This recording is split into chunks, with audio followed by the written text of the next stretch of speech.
आज हम लोग पढ़ेंगे कक्षा 4 हिंदी में पाठ नंबर 13 हुदहुद।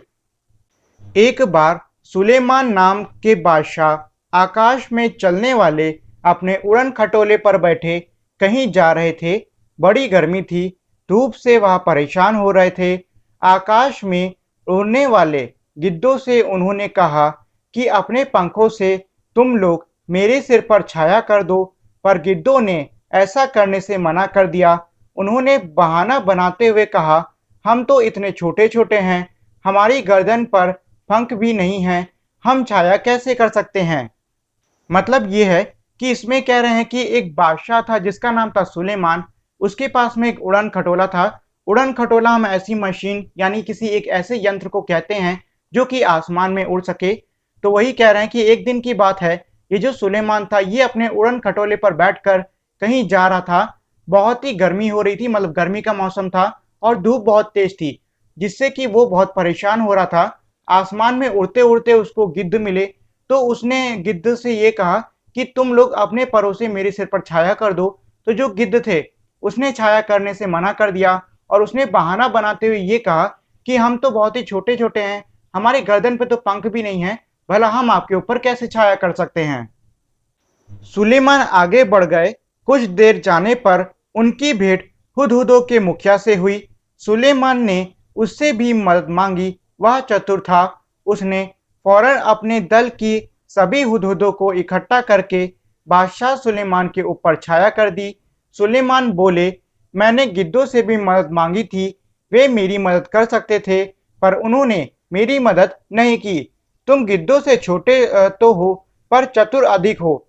तुम सबने मिलकर मेरी सहायता की है। मतलब ये है कि गिद्धों के ना कहने के बाद में जो ये बादशाह सुलेमान थे ये आगे बढ़ गए। थोड़ी दूर जाने पर इनकी मुलाकात हुदहुदों के झुंड से हुई।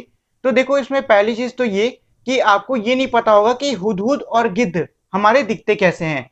तो ये मैं इसमें हुदहुद और गिद्ध दोनों की इमेज लगा देता हूं। तो ये है हुदहुद की इमेज और ये है गिद्धों की इमेज। तो ये थी इन दोनों की इमेज। चलिए अब हम लोग इसके मतलब पर वापस चलते हैं। तो इसमें ये था कि जो बादशाह थे उनकी मुलाकात हुदहुदों के एक झुंड से हुई। उन्होंने जो हुदहुद के झुंड का मुखिया था उससे ये कहा कि क्या तुम मेरे सिर पे छाया कर सकते हो। मतलब उन्होंने हुदहुद के झुंड के मुखिया से मदद मांगी। तो जो मुखिया था वो तैयार हो गया और उसने अपने पूरे झुंड को इकट्ठा करके बादशाह के सिर के ऊपर छाया कर दी। ये सब देखकर जो बादशाह थे वो बहुत ही खुश हुए और उन्होंने ये कहा कि मैंने इससे पहले गिद्धों से भी मदद मांगी थी, हालांकि वो तुमसे आकार में बड़े तो हैं, लेकिन तुम लोग उनसे ज्यादा चतुर हो। मैं तुमसे बहुत प्रसन्न हूँ। मैं तुम्हारी कोई इच्छा पूरी करूंगा। बताओ तुम्हारी क्या इच्छा है। मतलब ये है कि बादशाह ने हुदहुदों से ये कहा कि तुमने मेरी सहायता करी है, इसीलिए मैं इस बात से बहुत ही खुश हूँ, इसीलिए मैं तुम्हारी कोई इच्छा पूरी करना चाहता हूँ। ये बताओ तुम्हारी क्या इच्छा है। मुखिया ने कहा, महाराज मैं अपने सभी साथियों से सलाह करने के बाद अपनी इच्छा बताऊंगा। ये सुन के जो हुदहुदों का मुखिया था उसने ये कहा कि महाराज मुझे थोड़ा समय दें, मैं अपने सभी साथियों से बात करके आपको अपनी इच्छा बताता हूँ। मुखिया ने साथियों से सलाह करने के बाद कहा, महाराज यह वरदान दीजिए कि हमारे सिर पर आज से सोने की कलगी निकल आए। मतलब ये है कि सभी से सलाह मशवरा करने के बाद में जो मुखिया था उसने आके राजा से ये कहा कि आप हमें ये वरदान दे दीजिए कि अब से हम सभी के सिर पर सोने की कलगी निकल आए। बादशाह हंसे और बोले, मुखिया इसका फल क्या होगा यह तुमने सोच लिया है। ये सुनने के बाद में जो राजा था वो हंसते हुए बोला कि ये बताओ मुखिया कि तुम्हारे सिर पर मैं सोने की कलगी निकलने का वरदान तो दे दूंगा, लेकिन इसका परिणाम क्या होगा, क्या तुमने इसके बारे में सोचा है।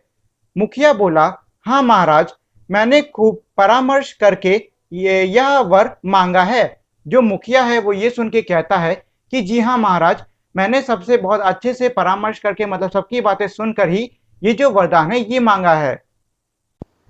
सुलेमान ने प्रार्थना स्वीकार कर ली। सभी हुदहुदों के सिर पर सोने की कलगी निकल आई। लोगों ने सोने की कलगी को देखा, वे तो हुदहुदों के पीछे पड़ गए, तीर से उन्हें मार मार कर सोना इकट्ठा करने लगे। मतलब ये है कि जब मुखिया ने ये वरदान मांगा कि सभी हुदहुद के सिर पे सोने की कलगी निकल आए, तो ये सुन के जो बादशाह था वो राजी हो गया और उसने सभी हुदहुदों को वरदान दे दिया कि सभी के सिर पे सोने की कलगी निकल आएगी। अब सबके सिर पे सोने की कलगी निकल आई थी, इसी वजह से जो लोग थे, मतलब जो इंसान थे, उनके मन में सोने को लेके लालच आ गया था और वे लोग इसीलिए हुदहुदों का शिकार करके उनकी जो कलगी थी उसको इकट्ठा करने लग गए थे, मतलब उस कलगी के सोने को इकट्ठा करने लग गए थे। हुदहुदों का वंश समाप्त होने पर आ गया। तब मुखिया घबराकर बादशाह सुलेमान के पास पहुंचा और बोला, इस सोने की कलगी के कारण तो हमारा वंश ही समाप्त हो जाएगा। मतलब ये है कि हुदहुदों का वंश समाप्त होने को आया था, मतलब इतना ज्यादा हुदहुदों का शिकार हो रहा था कि वो बहुत ही कम बचे थे। अब जो मुखिया है वो घबरा कर राजा के पास आया और उसने राजा को ये बोला कि महाराज, इस सोने की कलगी के कारण हमारा तो पूरा का पूरा वंश ही खत्म हो जाएगा। सुलेमान ने कहा, मैंने तो शुरू में ही तुम्हें चेतावनी दी थी। खैर जाओ, आज से तुम्हारे सिर का ताज सोने का नहीं सुंदर परों का हुआ करेगा। और तभी से हुदहुदों के सिर पर परों का यह ताज शोभा पा रहा है। मतलब ये है कि मुखिया की बात सुनने के बाद में सुलेमान ने ये कहा कि मैंने तो तुम्हें पहले ही चेतावनी दी थी, लेकिन तुमने मेरी चेतावनी नहीं सुनी।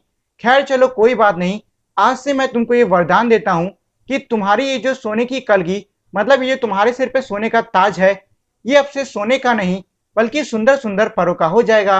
और उस दिन से ये जो परों की सुंदर कलगी है, ये हुदहुदों की सुंदरता को बढ़ा रही है। हुदहुद एक बहुत ही सुंदर पक्षी है। मतलब ये है कि ये जो हुदहुद होती है, ये एक बहुत अच्छी चिड़िया होती है। इसके शरीर का सबसे सुंदर भाग इसके सिर की कलगी होती है और ये जो हुदहुद है, इसके पूरे शरीर का सबसे सुंदर हिस्सा इसके सिर के ऊपर की कलगी होती है। वैसे तो यह इसे समेटे रहता है, पर जैसे ही किसी तरह की आवाज होती है, यह चौकन्ना होके परों को फैला लेता है। मतलब ये है कि इसकी जो बालों हैं, मतलब ये जिसकी कलगी है सिर के ऊपर की, वैसे तो ये इसको हमेशा समेटे रहता है, लेकिन जैसे ही कोई आवाज होती है, ये बहुत ही चौकन्ना होके उसको फैला लेता है। तब यह कलगी देखने में हूबहू किसी सुंदर पंखी जैसी लगने लगती है। और मतलब ये है कि जब ये कलगी को फैलाता है तो उसको देखकर ऐसा लगता है कि कोई बहुत ही सुंदर सा पंखा हो। इसी कलगी के बारे में तुमने अभी एक सुंदर सी कहानी भी पढ़ी है और ये कह रहे हैं कि इसी कलगी के ऊपर आपने अभी एक बहुत ही सुंदर सी ऊपर एक कहानी पढ़ी। हुदहुद का सारा शरीर रंग बिरंगा और चटकीला होता है। मतलब यह है कि जो हुदहुद होती है, इसके शरीर का रंग रंग बिरंगा और चटकीला होता है। पंख काले काले होते हैं जिन पर मोटी सफेद धारियां बनी होती हैं। और इस हुदहुद के जो पंख हैं वो काले रंग के होते हैं, लेकिन उन पे सफेद रंग की धारियां बनी होती हैं। गर्दन का अगला हिस्सा बादामी रंग का होता है और इसके गले का जो आगे का हिस्सा है वो बादामी रंग का होता है। चोटी भी बादामी रंग की होती है और इसकी चोटी यानी कि सिर के ऊपर का हिस्सा वो बादामी रंग का होता है, मगर उसके सिरे काले और सफेद होते हैं। मतलब ये है कि चोटी तो बादामी रंग की होती है, लेकिन जो उसका सिरा है, मतलब जो उसका अंत का हिस्सा है, वो काले और सफेद रंग का होता है। दुम का भीतरी हिस्सा सफेद और बाहरी हिस्सा काले रंग का होता है और इसकी जो पूंछ है उसका अंदरूनी हिस्सा सफेद रंग का होता है, जबकि उसका बाहरी हिस्सा काले रंग का होता है। चोंच पतली लंबी तथा तीखी होती है और इसकी जो चोंच है वो पतली और लंबी होती है। इस चोंच से यह आसानी से जमीन के भीतर छिपे हुए कीड़े मकोड़ों को ढूंढ निकालता है। और ये जो चोंच है, इसकी मदद से ये पक्षी बड़े ही आराम से जमीन के अंदर छुपे हुए कीड़े मकोड़ों को ढूंढ लेता है। इसकी चोंच नाखून काटने वाली नहरनी से बहुत मिलती है और इसकी जो चोंच है वो दिखने में नहरनी जैसी लगती है और शायद इसीलिए कहीं कहीं इसे हजामिंग चिड़िया के नाम से भी पुकारा जाता है। और हो सकता है कि यही कारण है कि इसे कुछ जगहों पर हजामिन नाम से भी बुलाया जाता है। हुदहुद हमारे देश के सभी भागों में पाए जाते हैं और ये जो चिड़िया है हुदहुद, ये हमारे देश के तकरीबन सभी भागों में पाया जाता है। तुमने इसे अपने घर के आसपास अपनी तीखी चोंच से जमीन खोदते हुए अवश्य देखा होगा। बोलते समय यह 3 बार हुप हुप हुप सा कुछ कहता है। इसीलिए इसे अंग्रेजी में हुप ऊ कहा जाता है। मतलब ये है कि आपने इस चिड़िया को अपने घर के आसपास कहीं ना कहीं जमीन खोदते हुए जरूर देखा होगा। देखो मैंने तो नहीं देखा, हो सकता है आप लोग ने देखा हो। और इसमें ये भी कह रहे हैं कि ये जो चिड़िया है ये जब बोलती है तो ये हुप हुप हुप इस तरीके से 3 बार आवाज निकालती है और इसी कारण से इसे इंग्लिश में हुपहू नाम से कहते हैं। हिंदी में इसे हुदहुद कहते हैं। दूब में कीड़ा ढूंढने के कारण हमारे देश में कहीं कहीं इसे पदुबुआ भी कहते हैं। और ये मतलब है कि जब बहुत ही धूप होती है तो उस समय कीड़ा ढूंढने के कारण इसको हमारे देश के काफी सारे भागों में पदुबुआ भी कहा जाता है। और सुंदर कलगी की वजह से कुछ देशों में लोग इसे शाह सुलेमान कहकर पुकारते हैं।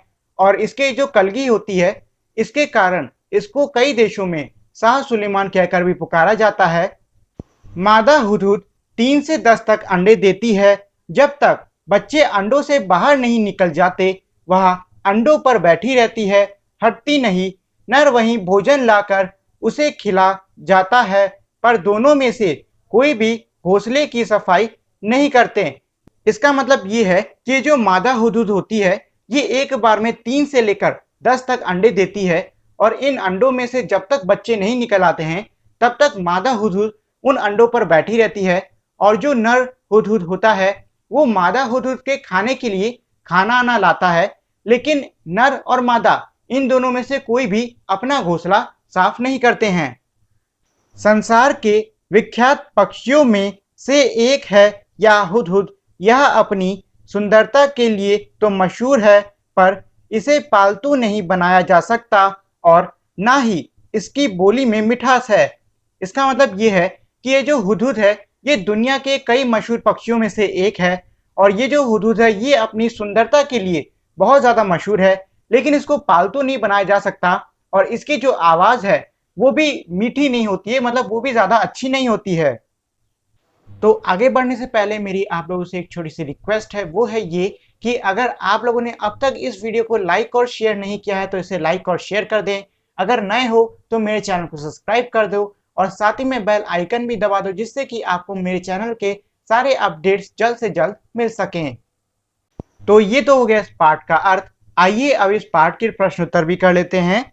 तुम्हारी समझ हुदहुद को कहीं हजामिन चिड़िया और कहीं पदुबुया के नाम से पुकारते हैं, क्यों?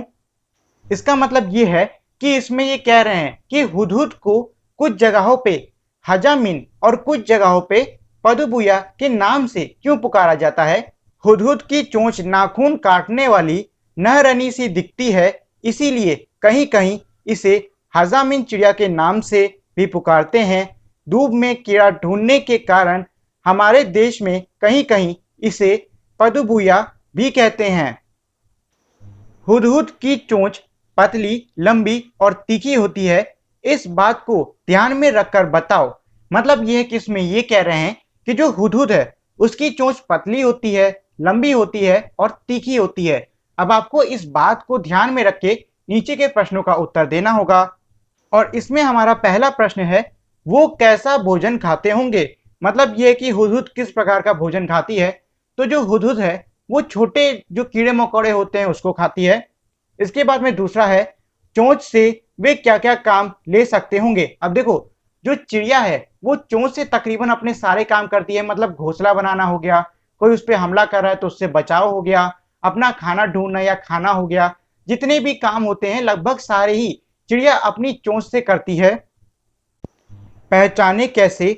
अगर तुम्हें हुदहुद को पहचानने में किसी की मदद करनी है तो तुम उसे कौन सी बातें बताओगे। मतलब ये है कि इसमें कह रहे हैं कि अगर आपको किसी व्यक्ति की मदद करनी है हुदहुद को पहचानने में तो आप हुदहुद के बारे में उस व्यक्ति को कौन कौन सी बातें बताओगे। 4-5 वाक्यों में लिखो। तो जो भी आप बात बताओगे उसे आपको 4-5 वाक्यों में लिखना होगा। तो ये मैंने इसका उत्तर दे दिया है, जो कि है हुदहुद के सिर पर कलगी होती है। इसका सारा शरीर रंग बिरंगा और चटकीला होता है। पंख काले होते हैं जिन पर मोटी सफेद धारियां बनी होती हैं। इसकी चोंच पतली, लंबी और तीखी होती हैं। बोलते समय यह 3 बार हुप हुप हुप सा कुछ कहता है। इसी में दूसरा है, अब कौवे या कबूतर को पहचानने के लिए 4-5 बिंदु लिखो। यह लिखने के लिए तुम्हें इन पक्षियों को कुछ समय तक बहुत गौर से देखना होगा। इसका मतलब ये है कि ये कह रहे हैं कि जैसे आपने ऊपर हुदहुद के बारे में लिखा था, वैसे ही आपको नीचे अब कौवे या फिर कबूतर के बारे में लिखना होगा। तो देखिए, इसमें मैंने कौवे के बारे में 4 वाक्य लिख दिए हैं। आपको कबूतर के बारे में खुद से लिखना होगा। और ये इसमें कह रहे हैं कि अगर आपको नहीं पता कि किस पक्षी के बारे में क्या लिखें, तो आप उस पक्षी को थोड़े समय तक के लिए घूर भी सकते हो। तो जैसे कि ये मैंने कौवे के बारे में लिखा है, कौवे का शरीर काला रंग का होता है, इसकी चोंच लंबी और नुकीली होती है, यह काव काव करता है और कौवा सब कुछ खा लेता है। तो ये तो मैंने लिख दिया कौवे के बारे में। और जो कबूतर है उसके बारे में आपको खुद से लिखना होगा। तरह तरह के नाम, तुम्हारे आसपास कौन कौन से पक्षी पाए जाते हैं, उनके नामों की सूची बनाओ। तुम्हारे और तुम्हारे दोस्त के घर की भाषा में इन्हें क्या कहते हैं। जिन पक्षियों का नाम तुम्हें पता नहीं, उनके नाम तुम्हें पता करने होंगे। तो देखो, इसमें ये कह रहे हैं कि आपके घर के आसपास कौन कौन से पक्षी रहते हैं, आपको उनके नाम एक सूची में लिखना होगा। तो देखो, आप चाहे जिस भी एरिया में जाके, जिस भी क्षेत्र में जाके रह लो, आपके घर के आसपास एक ना एक पक्षी जरूर होगा।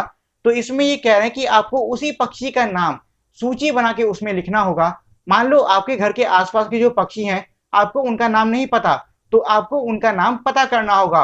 और पता करने के लिए आप अपने घर में रहने वाले किसी बड़े से पूछ सकते हो, या फिर किसी और व्यक्ति से पूछ सकते हो जो कि पक्षियों के बारे में जानता हो। बातचीत, तुमने हुदहुद से जुड़ी एक कहानी पढ़ी, उस कहानी को बातचीत के रूप में लिखो। नीचे हमने इस बातचीत को तुम्हारे लिए शुरू कर दिया है। मतलब यह है कि आपने जो ऊपर कहानी पढ़ी थी हुदहुद की, जिसमें सुलेमान बादशाह और हुदहुद थे, तो आपको उसी कहानी को बातचीत के फॉर्मेट में, मतलब बातचीत के तरीके से लिखनी होगी। जैसे कि इसमें नीचे दिया हुआ है, शाह सुलेमान पहले कहते हैं, अरे भाई गिद्ध, जरा मेरी बात तो सुनो। गिद्ध उड़ते उड़ते कहिए, मगर जरा जल्दी से। उसके बाद में शाह सुलेमान और गिद्ध की जगह खाली छुट्टी हुई है। तो इसमें ये कह रहे हैं कि इन्होंने इस कहानी की शुरुआत कर दी है, आपको इसके आगे लिखना होगा। तो देखो, बातचीत अब आप इसमें चाहो तो लिख के कर सकते हो, या फिर अगर आपका कोई दोस्त है तो आप दोनों साथ में इस कहानी को पढ़ो, और फिर एक व्यक्ति बन जाएगा गिद्ध, दूसरा व्यक्ति बन जाएगा शाह सुलेमान, और फिर दोनों के बीच में बात होगी। फिर दूसरा व्यक्ति बन जाएगा शाह सुलेमान, और फिर उसके बाद का अगला व्यक्ति बन जाएगा मुखिया, और उन दोनों के बीच की बात हो जाएगी। तो इस तरीके से भी आप इसको पूरा कर सकते हो, जरूरी नहीं कि लिख के ही पूरा करो। रंगारंग, हुदहुद का सारा शरीर रंग बिरंगा और चटकीला होता है। हुदहुद का रंग चटकीला बताया गया है। रंग कैसे हैं यह बताने के लिए कुछ शब्दों का इस्तेमाल किया जा सकता है, जैसे फीके रंग, चटकीले रंग आदि। मतलब यह है कि इसमें कह रहे हैं कि जिस तरीके से हुदहुद के शरीर के रंग को बताने के लिए चटकीले शब्द का इस्तेमाल किया गया है, इसी तरीके से कई और शब्द होते हैं जो कि रंगों को बताने के लिए इस्तेमाल में लिए जाते हैं, जैसे कि फीका, चटकीला आदि। बताओ कि ऐसे रंग किन किन चीजों के होते हैं। अब ये कह रहे हैं कि अब आपको ये बताना है कि नीचे के ऐसे रंग किन किन चीजों के होते हैं। तो इसमें सबसे पहले तो आपको रंग का नाम लिखना होगा। जैसे कि पहला शब्द है हमारा गहरा। अब मान लो मैंने गहरे के बगल में लिख दिया काला, ठीक है, तो ये हो जाएगा गहरा काला। अब आपको उसके आगे उन चीजों का नाम लिखना है जिनका रंग गहरा काला होता है। जैसे कि बालों का रंग गहरा काला होता है, और मेरे घर में एक छाता है वो भी गहरे काले रंग का है, और साथ ही में जो मेरा फोन है वो भी गहरे काले रंग का है। तो देखो, गहरे काले रंग की काफी सारी चीजें होती हैं। इसी तरीके से मान लो आप काले की जगह पे लाल लिख देते, तो आपको उन चीजों के नाम लिखने होते जो कि गहरे लाल रंग के होते हैं। तो अब आपको इसमें क्या करना है, आपको ऐसे ही किन्हीं 4 रंगों के नाम लिखने हैं, और गहरे, फीका, भड़कीला और सुनहरा, उनके आगे लिख देना है उन रंगों को, और फिर उन रंगों की जो चीजें हैं उनके नामों को उनके आगे लिख देना है। यूनी ने आसमानी रंग की कमीज पहनी, आसमानी रंग का नाम कैसे बना होगा सोचो। इसका मतलब यह है कि इसमें ये कह रहे हैं कि ये सोचो कि जो आसमानी रंग है इसका नाम कैसे पड़ा होगा। तो देखो, आपने आसमान देखा है, खुला आसमान कैसे रंग का होता है, हल्के नीले रंग का होता है कि नहीं होता है, उसी को हम आसमानी रंग कहते हैं। अब इसमें ये आगे कह रहे हैं ऐसे ही कुछ और रंगों के नाम लिखो जो किसी चीज के नाम पर पड़े हों। मतलब यह है कि जिस तरीके से आसमानी रंग का नाम आसमान से पड़ा था, वैसे ही आपको नीचे और कुछ रंग लिखने हैं, मतलब रंगों के नाम लिखने हैं जो कि किसी चीज के ऊपर पड़े हों। तो ये मैंने यहाँ पे 4 रंग लिख दिए हैं, जो कि है सुनहरा। तो सुनहरा हमारा सोने के नाम पर पड़ा है। फिर है गुलाबी, गुलाबी हमारा गुलाब के नाम पर पड़ा है। फिर है बैगनी, ये हमारा बैगन के नाम पे पड़ा है। और आखिरी है नारंगी, जो कि हमारा संतरे के नाम पे पड़ा है। शब्द एक अर्थ अनेक। शाह की भेंट हुदहुदों के मुखिया से हुई। मुझे मेरी बहन ने एक बहुत सुंदर भेंट दी। ऊपर वाले वाक्य में भेंट का मतलब मुलाकात से है। नीचे वाले वाक्य में उपहार से। तुम भी कई ऐसे 4 शब्द सोचो जिनके 2 मतलब निकलते हों, उनका वाक्यों में प्रयोग करो। मतलब ये है कि ऊपर इन्होंने 2 वाक्य दिए हैं, जो कि है कि शाह की भेंट हुदहुदों के मुखिया से हुई, और दूसरा है मुझे मेरी बहन ने एक सुंदर भेंट दी। इसमें कह रहे हैं कि ये जो 2 शब्द हैं भेंट, ये दोनों में है तो सेम, लेकिन इनका अर्थ अलग अलग है। इसी तरीके से आपको कुछ ऐसे शब्द ढूंढने होंगे, मतलब कुछ ऐसे शब्द सोचने होंगे जो कि शब्द तो एक हों लेकिन उनका अर्थ अलग अलग हो। तो ये मैंने इसमें आपके लिए कर दिए हैं। तो पहला शब्द है जल, जल ही जीवन है। और दूसरे में है वह जल गया, यानी कि आग आग से जल गया। दूसरा है तल, मोती सागर के तल पर है, मतलब जो मोती है वो सागर के तल पे मिलता है। उसने सब्जी तलकर बनाई, उसने जो सब्जी है वो तलकर बनाई। फिर है इसमें अगला पत्र, यह तुम्हारा पत्र है, मतलब ये तुम्हारा लेटर है। केले का पत्र लंबा होता है, जो केले का पत्ता है वो लंबा होता है। इसके बाद आखिरी है सोना, मुझे सोना है, मतलब मुझे नींद आ रही है, मुझे सोना है। और दूसरा है सोना, सोना महंगा है, यानी कि ये गोल्ड वाला सोना है। तो इस तरीके से मैंने इसमें कुछ शब्द ढूंढ के खुद से लिख दिए हैं। अगर आप लोग चाहो तो इनके अलावा भी कुछ शब्द अपने मन से बना के इसमें लिख सकते हो।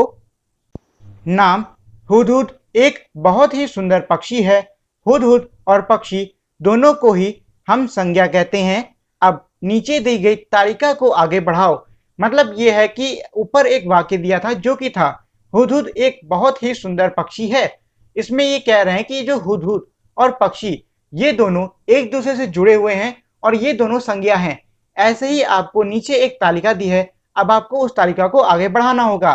जैसे कि तालिका में था हुदहुद, हुदहुद क्या एक पक्षी होता है, दोनों संज्ञा है। इसी तरीके से भारत, भारत एक देश का नाम है और दोनों संज्ञा है। ऐसे ही अनार, अनार एक फल है और दोनों संज्ञा है। इसके बाद में मैंने लिख दिया है आलू, आलू एक सब्जी है और ये दोनों भी संज्ञा है। इसी तरीके से शेर, शेर हमारा एक पशु है और ये दोनों भी संज्ञा हैं। तो इसी तरीके से अगर आप इस तालिका को आगे बढ़ाना चाहते हो तो आप इस तालिका को आगे बढ़ा सकते हो। तो इसी के साथ में हमारी आज की क्लास यहीं पे खत्म होती है। और अगर आप लोगों ने अब तक मेरी इस वीडियो को लाइक और शेयर नहीं किया है तो इसे लाइक और शेयर कर दें। और अगर आप मेरे चैनल पे नए हो तो इसे सब्सक्राइब भी कर दें। तो मिलते हैं हम अब अगली वीडियो में, तब तक के लिए नमस्कार।